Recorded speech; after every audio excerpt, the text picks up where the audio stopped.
इसलिए देवी को भी लेने पड़े इतने अवतार, तभी बचा अब तक ये संसार। देवी भगवती को परम ब्रह्म के समान ही माना जाता है।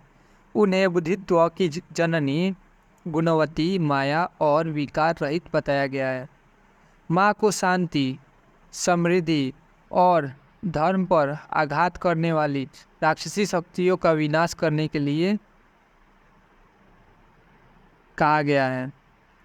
भागवत पुराण के अनुसार माँ जगदम्बा का अवतरण महान पुरुषों की रक्षा के लिए हुआ है। वही देवी भागवत पुराण के अनुसार देवी का अवतरण वेद पुराणों की रक्षा और दुष्टों के संहार के लिए हुआ है। ऋग्वेद के अनुसार देवी दुर्गा ही आदि शक्ति है। वही सारे विश्व का संचालन करती है। उनके अलावा कोई और अविनाशी नहीं है। समय समय पर विश्व और अपने भक्तों की रक्षा के लिए देवी ने कई अवतार लिए। धर्मशास्त्रों में वर्णित देवी के इन्हीं अवतारों में से कुछ अवतारों का हम यहाँ जिक्र करेंगे। महादैत्यों के नाश के लिए हुआ यह अवतार। दुर्गा सप्तशती के 11वें अध्याय के अनुसार भगवती ने देवताओं से कहा, वैस्तव मनवंतर के 28वें युग में शुभ और निशुभ नामक 2 अन्य महादैत्य उत्पन्न होंगे। तब मैं नंद के घर में उनकी पत्नी यशोदा के गर्भ में जन्म लेकर दोनों असुरों का नाश करूंगी। तत्पश्चात पृथ्वी पर अवतार लेकर मैं वे पतिति नामक दैत्य के 2 असुर पुत्रों का वध करूंगी।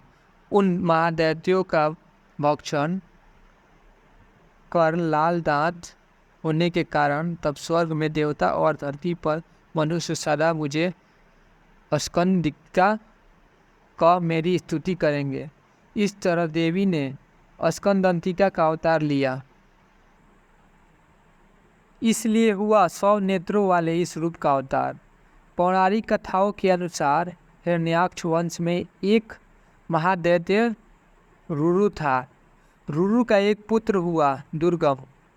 दुर्गमासुर ने ब्रह्मा जी की तपस्या करके चारों वेदों को अपने अधीन कर लिया।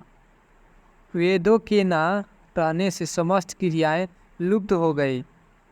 ब्राह्मणों ने अपना धर्म त्याग दिया। चौतरफा हाहाकार मच गया। ब्राह्मणों के धर्म विहीन होने से यज्ञ अनुष्ठान बंद हो गए और देवताओं की शक्ति भी क्षीण होने लगी। इससे भयंकर अकाल पड़ गया। भूख प्यास से सभी व्याकुल होकर मरने लगे। दुर्गमासुर के अत्याचारों से पीड़ित देवतागण पर्वतमालाओं में छिपकर देवी जगदम्बा की उपासना करने लगे।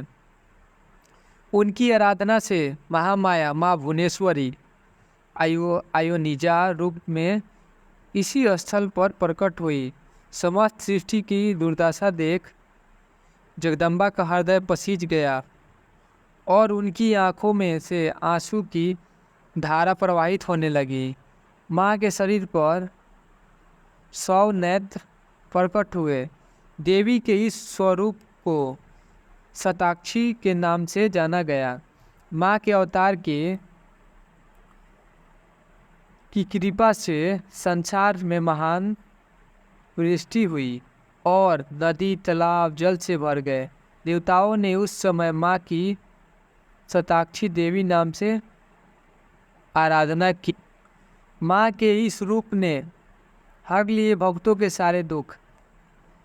कथा मिलती है कि शताक्षी देवी ने जब एक दिव्य सौम्य स्वरूप धारण किया तब वह चतुर्भुजी स्वरूप कमलासन पर विराजमान था।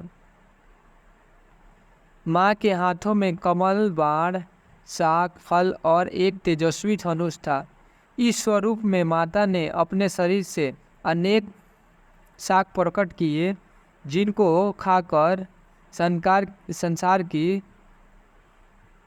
क्षुधा शांत हुई। इसी दिव्य रूप में उन्होंने असुर, दुर्गमासुर और अन्य दैत्यों का संहार किया। तब देवी शांकभरी रूप में पूजित हुई। तब क्रोध में लिया देवी ने यह अवतार। पौराणिक कथाओं के अनुसार भीमा देवी हिमाचल और शिवालिक पर्वतों पर तपस्या करने वालों की रक्षा करने वाली देवी हैं। जब हिमालय पर्वत पर असुरों का अत्याचार बढ़ा तब भक्तों ने देवी की उपासना की। उनकी आराधना से प्रसन्न होकर देवी ने भीमा देवी के रूप में अवतार लिया। यह देवी का अत्यंत भयानक रूप था।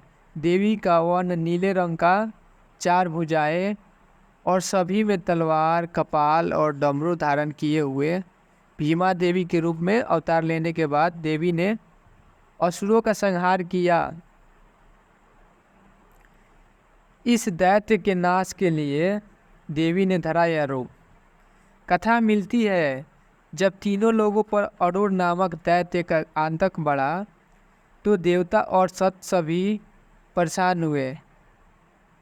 तब सभी त्राहिमाम करते हुए भगवान शंकर की शरण में पहुँचे। वहाँ अपनी बीती कह सुनाई। तभी आकाशवाणी हुई कि सभी देवी भागवती की उपासना करें, वही सबके कष्ट दूर करेंगे।